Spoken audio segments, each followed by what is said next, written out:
There we go. What a wonderful experience this is for me today, because for 15 years I did this afternoon class at PBL with Zoe, and then I tried it my first year as lectureship director, and that just did not work. And so last year I didn't, but today to be back with my dear friends here is wonderful. And the theme of this 3-day class is loved. How you are deeply and inexplicably loved to the core of your being. And to some extent, we're familiar with that kind of love toward which we grow in long relationships, right? That's how it is for Diane and me. And by the way, some of you know Diane's here this week, but not here.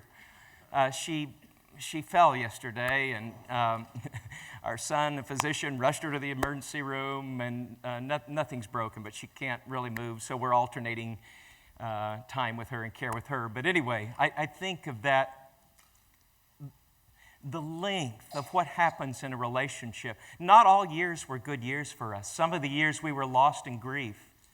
These are the great days. These are the glory years.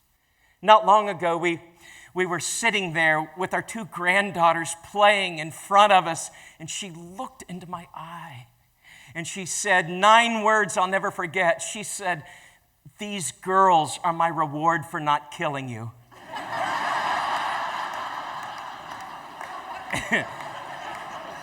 And that is its own kind of love, isn't it? You know, you understand, you've been there. You loop back around, there is that growing, maturing, new kind of love. And there's that other kind of love toward which you did not grow. This last fall, my son put our first grandson in my arms, and I thought, later I reflected on that, and I thought, poor little Miles, he's a victim of a kind of love he'll never even get to ask for. It's inescapable. It's that kind of love that we have passed on to our, grandchildren for sure, but children also. It's that kind of love. And then I want to start with really where I would prefer to go the third day. But it's that thought of living out of that love. It's the old word amateur. Which is interesting because today when we hear amateur, you're an amateur, she's such an amateur, we mean somebody that's not very good at it, right? They're a dabbler. We have amateur night, amateur karaoke, there's a nightmare. A second meaning of it, though, is it just means somebody who's not a professional, an amateur golfer. But many of you know that there's an even older, deeper meaning from the French word. An amateur is someone who acts out of love. They're not doing it because they're being paid. They're doing it because of deep love that moves them. That's the great sense of an amateur. So I've spent most of my life teaching, preaching to college students. And every once in a while, you caught that early amateur. And 16 years ago, I had one of those students in a Bible class of 100 I taught, and then I got to be his preacher for 4 years. And then fast forward many years, and word comes that he's got Ebola. And all over the country, we began praying. And then when he surfaced in that Atlanta hospital and spoke, many people found out what I'd found out many, many years before. He's just an amateur. He acts out of love. That there is a deep passion of Jesus that moves in his heart. And so that's why we moved the order just a little bit, because Kent was going to be here today. And what I want to do today, Kent, why don't you go on up on the stage, and I'll join you in just a moment. I'm going to interview Kent in class today for just a little bit, and then we're going to throw it open because you've You've seen him interviewed by everybody, by Matt Lauer and evening anchors and so on, but there are questions they didn't ask that you've been wondering. We did this yesterday before PBL actually began. We did it with the Pepperdine faculty and staff, and there were amazing questions that came pouring out. And so I'm going to join Kent up on stage if I can make this step, though Diane's episode makes me nervous. Let's see if we can get some lights up on stage here. Let's see if we can pull those up there. There we go. Kent, first, thanks, man, for joining us. It's a great delight. Would you welcome me? Yeah.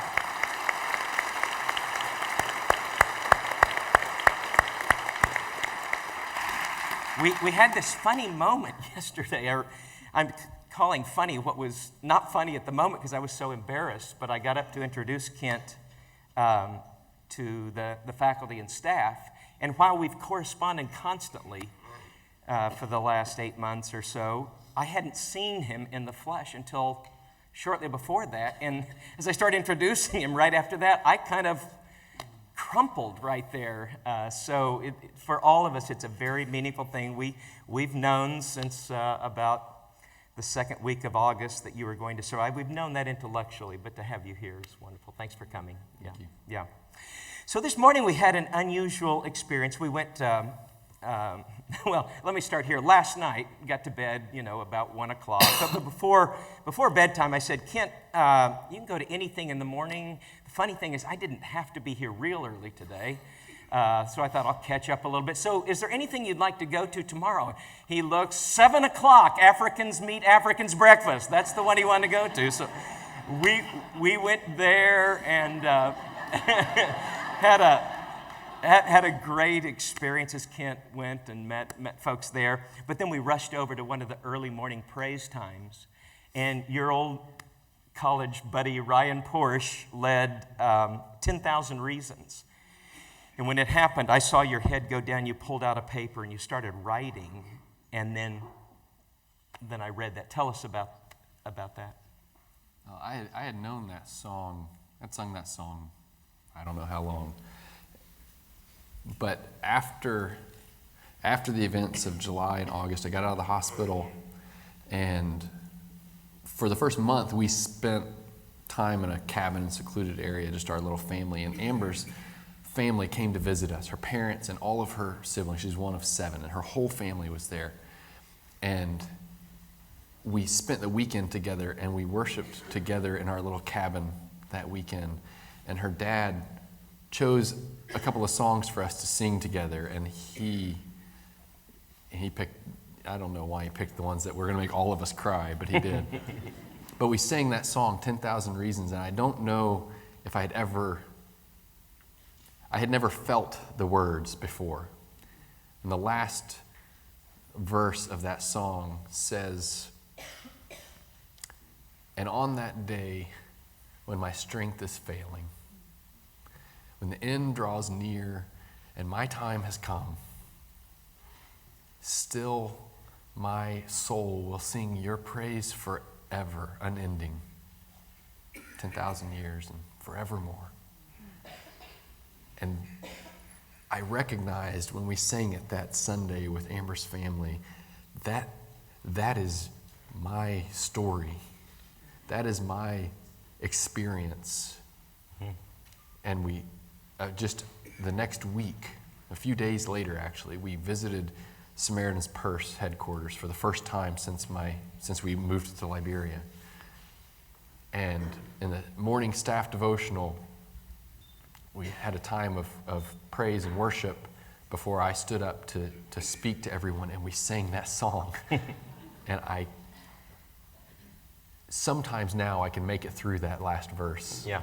But most of the time I have to stop singing because it just reminds me that is what I want my life to be. Wow. Let me pause just for a minute and ask the folks are you guys back there? Is the sound going to be okay with these? Does that sound good to you back? Okay, good. I just wanted to ask you guys because we could switch to the handheld. Okay, the other is also a song question because last night you abbreviated a story with Lee Camp, and you sang, I'm not going to let you get away with that. So you expand that story, and then you know what to do when you get to that point. Do I get to put on my resume that I sang with Zoe Group? You can. We'll just say we backed up the Zoe Group, yeah.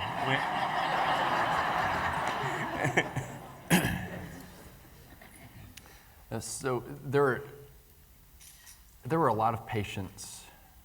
I took care of more patients before Ebola than I did during the Ebola outbreak. Yeah.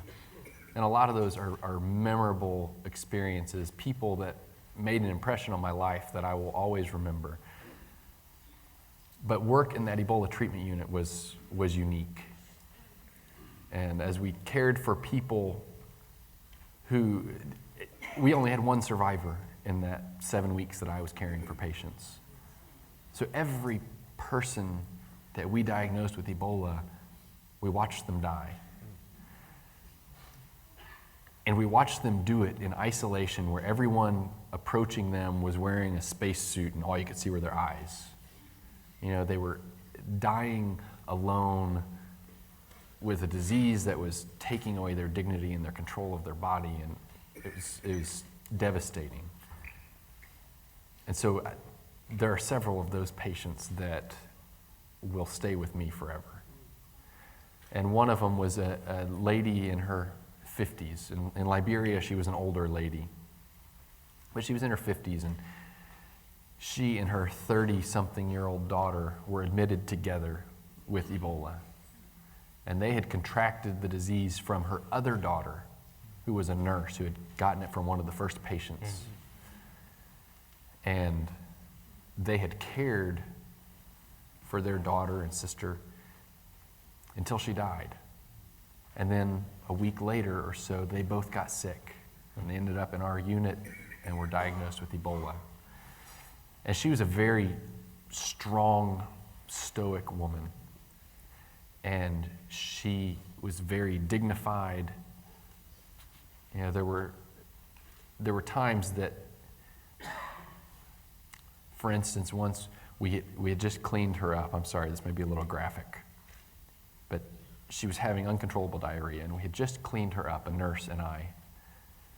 And the nurse washed her hands with the bleach water and then picked up her bowl of food for lunch and started to feed it to her, and she just, in disgust, hid it away and said something that was hard to understand. We got the message. She did not want us giving food to her after we had touched her feces, because she didn't see the nurse wash her hands. And she was making a message, a very clear statement. I still have my dignity. Don't take that away from me. After about a week in the treatment unit, while I was on shift, her daughter died very suddenly. She gave out a loud cry and collapsed on her bed about 6 feet away from her mother. And from that moment on, this lady, I'll call her Lusu, that's not her real name, she became silent and just introverted. And the next day, when I went to check on her, I wanted desperately to reach her. You know, she's dying alone of the disease she's just watched her 2 daughters die from. And I was leaning down beside her bed. At this point, she was so weak, she was not getting out of bed. And I held her hand and I said, "Can I sing to you?" And she nodded. And so I sang the song the Liberian song that was the most meaningful to me. It's a song that we sang in our staff devotionals frequently. Every Tuesday was praise day, and we would just sing in staff devotional. And this song, written by a Nigerian man, but when I heard my Liberian friends and colleagues sing this song, knowing their history, where they were singing this song, frequently I had to stop singing and just listen. So I sang that song to her, and it went like this. Today, oh, I will lift up my voice in praise. Today, oh, I will lift up my voice in praise. All I know, you were always there for me. Almighty God, you are my all in all. No matter what I face, when troubles come my way, I will praise your name. And she just squeezed my hand and gave an affirming head nod. And I don't think it was the act of me singing to her. I think that song reminded her of who her God is. And for the last 2 days of her life, she was able to come out of herself, to connect with one of our missionary nurses who went and sat with her and talked with her. And for 2 days, she was, I would hesitate to use the word joyful, but she was present. And then I showed up one morning to find out she had passed away. So much of the story that we all followed on the news, starts with you coming down with Ebola in July, which remarkably was July of last year. It seems in some ways like long ago. But so much had happened before that. So tell us, by the way, he and Amber have written a book. It'll be out this summer called Called for Life. And as you leave, we've got some little publicity cards from the publisher. We'd love for you to pick those up. Not the books themselves, just the reminders that they're coming out. But before that story, what took you to Liberia? You felt, tell us about this calling, about going into becoming a doctor and deciding that it would be medical missions and then Liberia. When I was at ACU, after my sophomore year, I decided to be a Bible major. I still didn't know what I wanted to do with my life, but I figured out that during my time there, I wanted to take advantage of sitting at the feet of great Bible teachers and theologians and scholars to study the Word of God. And part of that meant doing a ministry internship between my junior and senior year. And rather than going to do youth ministry internship in Atlanta or somewhere, one of my friends invited me to go to Africa with him. And so I spent the summer between my junior and senior year in East Africa working with 3 different mission teams. And, I think I already had an interest in that sort of ministry, that sort of life. I have aunts and uncles who were missionaries in East Africa and West Africa. And that experience really profoundly changed me.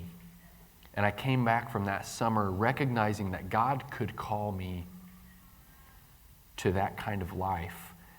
And if He did, I would go because I had already decided to give my life to Him. Somebody helped phrase it for me. They said there are some decisions in life you only make once. You don't wake up every morning deciding whether or not you're going to be married. You already made that decision. And I had already given my life to Christ. Scripture says I am a slave to Christ. So I would go where He called me. And there were influences of mentors like you and Randy Harris and Galen Van Reenen and many others who encouraged me to follow God's calling on my life. There was never a voice that said, I want you to be a missionary or I want you to be a doctor. But as I finished that Bible degree, still not knowing really exactly what I wanted to do with my life, I felt a confidence in the fact that I had been called to be an ambassador for Christ. We all have. That is not a unique calling to being a foreign missionary. That is who we as Christians are called to be, to speak on behalf of the King wherever we are. And I thought, okay, I'm graduating with a degree in biblical text, which usually leads to preaching or teaching, and I I didn't feel equipped or skilled in those areas. But I thought, if I had some skill set where I could offer tangible service to people in the name of Christ, I could do that. My dad was a doctor. I was interested in science. I was a pretty good student. And I said, okay, I will try to go to medical school. But it was always about finding a skill set to serve people in the name of Christ. It was never about becoming a physician, and I didn't have my mind made up that I was going to Liberia from early on. Mm-hmm. I wanted to be faithful to God's calling in my life and be used wherever he took me. And that led me to medical school. I met the people from Samaritan's Purse and got involved and accepted into their post-residency program for physicians who feel called to a career in medical missions. And that took us to Liberia. I want to invite you to ask questions. We've got some folks to help us in the aisle here. Thank you so much, Kent. What's the question you've wanted to ask him? And it can be about any of the pre-Ebola or during the Ebola. What was that experience like, or since then? Anything you want to ask. Let's start over here with David, and then the two of you just kind of watch for the next question. Go ahead and raise your hand if you have another question. They'll be watching for you. Thomas. Yeah, you're on. Thomas Snell, how you keeping? I'm good. When you were in Searcy, you told a very touching story about the young man who had contracted Ebola and then gave you some of his blood. Could you tell that story, Reader's Digest version, maybe, and the twist that's in that story somewhat? Sure. There was a boy who's about 14 years old who was brought to our unit, and he was diagnosed with Ebola. He was never very sick, but he had been in direct contact with a woman who had died of Ebola, who had died and been diagnosed after death with Ebola. And then he developed a fever, and so he came to our treatment unit. And after 9 days in our treatment unit, his fever had gone away, his test came back negative after a repeat test, and we were able to send him home with his family. But during that 9 days, we really got to build a relationship with him. His name is Jiba. That is his real name. His guardian gave me permission to talk about him. And Jiba and I feel like we kind of built a special bond as I broke some cultural faux pas and discussed his diagnosis with this young boy and tried to help carry him through this really bizarre experience for him. And he witnessed some really traumatic things being in that unit for 9 days. He was not that sick, but he watched people around him die graphic, gruesome deaths. And after he got out of the unit, he would call me about once a week just to touch base and see how we were doing, to let me know that his family was doing well, that none of the rest of his family had gotten sick.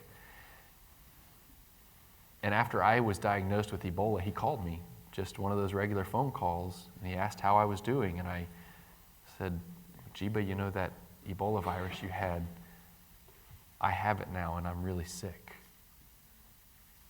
And he wanted to help somehow. And I said, I think I need to talk to your uncle, who's his guardian.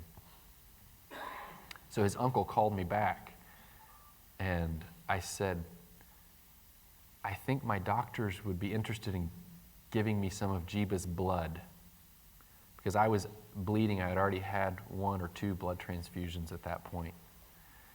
And they thought that because he had survived Ebola, perhaps the antibodies in his blood could be helpful to me. And his uncle said, I can't bring him tonight. He said, this is the last night of Ramadan. I'm already gone from home to celebrate, but I will bring him in the morning. And he did. And he brought Jiba to the hospital. They tested his blood, and we were a perfect blood type match. And so this young 14-year-old boy donated a unit of blood for me. And I've gotten a letter from his uncle since then. I've been able to send a message or two back and forth. And so I was able to write him a letter after I was recovered and back in Texas. And I told him, his uncle told me, we're family now because his blood is running in my body. But I told him that, I will always be grateful for the gift he gave me, being willing to give his blood to save my life. And I wrote in that letter, it reminds me of another man who gave his blood for you and me. And I hope that I get to meet him again. Thank you. Okay, right here. Doctor, I know you're really busy and probably will be for quite some time to come, but simple question. When are you going back to Africa? It's a $1 million question.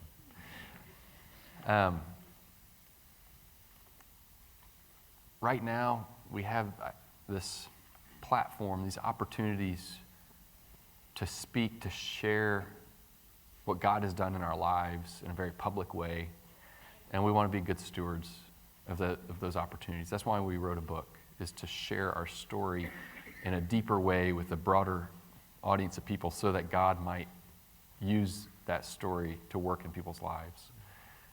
But ultimately, we feel like God called us to be his ambassadors, and we prefer to do that in another country. We want to be disciples, making disciples in a place where people don't know Christ. And so we're trying to discern how to get back to that work. We hope to make a trip back to visit Liberia. I don't know exactly when that will happen, but we're praying sooner rather than later. Thanks. Up here? Oh, I'm sorry. I thought you had somebody. Who else? Right down here. Yeah. I'm not going to ask you why you were spared, because I know you can't answer that, but I think probably you might have reflected on that, and I'd like to know about some of those reflections, because I think really all of us could ask that question about ourselves as well. So have you thought some about why you? I like the way you asked that question, because you're right. I had a near-death experience, and that has given me pause to reflect on my life and why I am where I am and what I'm doing with my life. But shouldn't we all be doing that with or without a near-death experience? And it's hard for me to walk people through my experience of wrestling with that question, because it's more than reflecting on it. That is a question that I wrestle with, and I will continue to wrestle with it, because I know the other people who died. I don't know all 11,000 of them, because there have been probably more than 11,000 who've died in this outbreak. And some of them were my friends and colleagues and my patients. And there is no satisfactory answer to why am I alive and they're dead. And it makes me wrestle with the idea of prayer. And I will tell people until the day I die that I am so thankful that you prayed for me. And I believe God answers prayers. But I still don't know how prayer works, because I know that some of those people who died were faithful Christians who were begging God to save their lives because their husband was already dead and they had 3 children at home.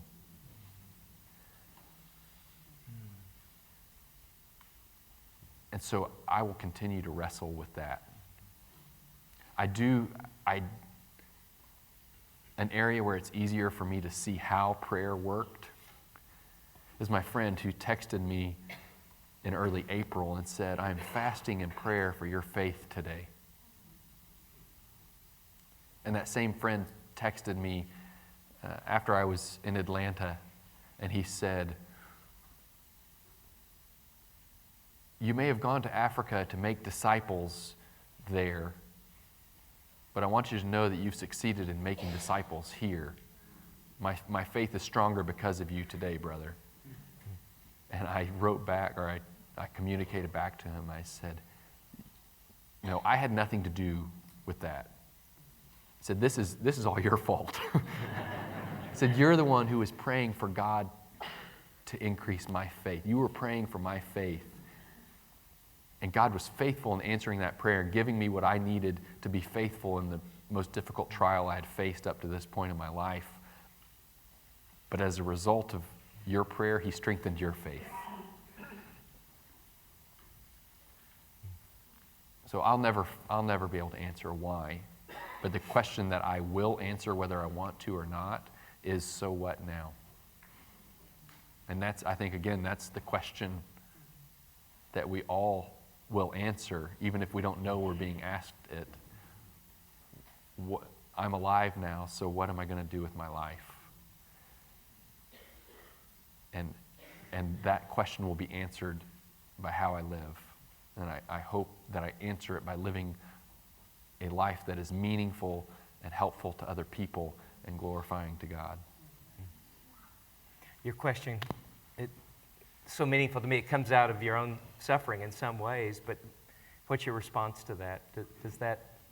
Yeah, I think of the Psalm 139 says, "There some thoughts are just too wonderful, they're too big for me. I can't get my mind around why things like this happen, and why we all are in the health that we have, and so on." But I think you just nailed it. It's the so what. We are where we're on the path that we're on, and how do we walk this path faithfully? I think that's exactly. I've loved the way, Kent, that starting in the Atlanta hospital, that you've spoken and nuanced this in a faithful way that continued. You said that Shadrach, Meshach, and Abednego had been an important story to you, and that it could have turned out differently, but even if you hadn't been healed, you wanted to be faithful. And we do live in the mystery, but that doesn't mean we don't give thanks for the prayer. So I thank you for the way you've answered those questions to a very public audience. We've got two more questions down here, and those will probably be oh, you've got one right there. I'm sorry. Yeah, go right ahead. And then there was one on the second row right here. Dr. Brantley, it was just really great to hear you talk again this morning, or this afternoon, as well as last night, about touching the lady's hand who was dying. And I wonder if you could just give us just a little more detail about that experience in terms of, were you wearing gloves on your hand? What kind of protection were you wearing there in the clinic at that time? What was that atmosphere like? How did that, that touch take place? When I was holding her hand, and anytime I was dealing with a patient that I knew or suspected had Ebola, in the treatment unit, we could not enter that unit without being in the full, what we call PPE, personal protective equipment. The Tyvek suit with the hood and the mask and the goggles and the 2 pairs of gloves and the boots and the apron, not a millimeter of skin exposed. And we would write our names with marker on our foreheads and on our backs so that our patients who could read would at least know who it was that was coming towards them, since all they could see were our eyes. That was the context of my interaction with patients with Ebola. And put yourself in their place. Everybody who comes inside the building where you are is covered up like that. That was our daily routine, and we would be in that gear for 2 or 3 or 4 hours at a time, 2 or 3 times per shift, and that was the routine. Okay, one final question, then I'm going to wrap up. We've just got a minute or two to answer. Yeah. Kind of going back to that, so what now? Because you survived this, are you immune to Ebola? And how does that affect your decision to work with this population of people again? In theory, I am immune to that strain of Ebola, the Ebola Zaire, which is one of 5 strains that exist in the world. but really, to the second part of your question, it makes no difference at all. I wasn't immune the first time around, and I'll do everything the same way the next time around, because it was not out of a consideration of personal safety. It was, I hope, an act of putting my right to comfort and safety aside and being willing to step into the suffering of others. That's a stunning answer to me. Just to hear them letting that soak in. I had something I wanted to say, but you just like, you take me back to that place again. All right, so let me tell you how this is going to go down here in just a little bit. At 3:30, a theologian who used to dress in all black is going to be speaking in here. He is an old mentor of Kent's. Let me tell you a great Randy Harris story. When Kent landed in Atlanta, you sent me a note and said, can you send me Randy Harris's cell? You may not remember that. Can you send me a cell number? So Randy's out with a group of people. His phone rings. He says, excuse me, I need to take it. It's Kent Brantly. And because, you were 24/7 on the, nobody even knew you'd landed or anything. So thought you were calling from Air Force One or something. It was a great story. But he'd like to hear Randy. So we're going to stay in, but at 3:45, he's got to go to the airport. He's returning home. Amber couldn't come, and he wants to get back. We certainly are going to honor that. So we'll have just a few minutes. He's been so gracious for, if you have a quick word to say or maybe would like to, you've been so kind about letting pictures and things, but I mean, God's embedded humility all the way to the bone in this young man. And so we'll have a brief time, but at 3:30 when Randy starts, he does want to be able to listen to Randy. And so we'll have just a few minutes. Let's stand and close. Zoe's going to lead us in one more song.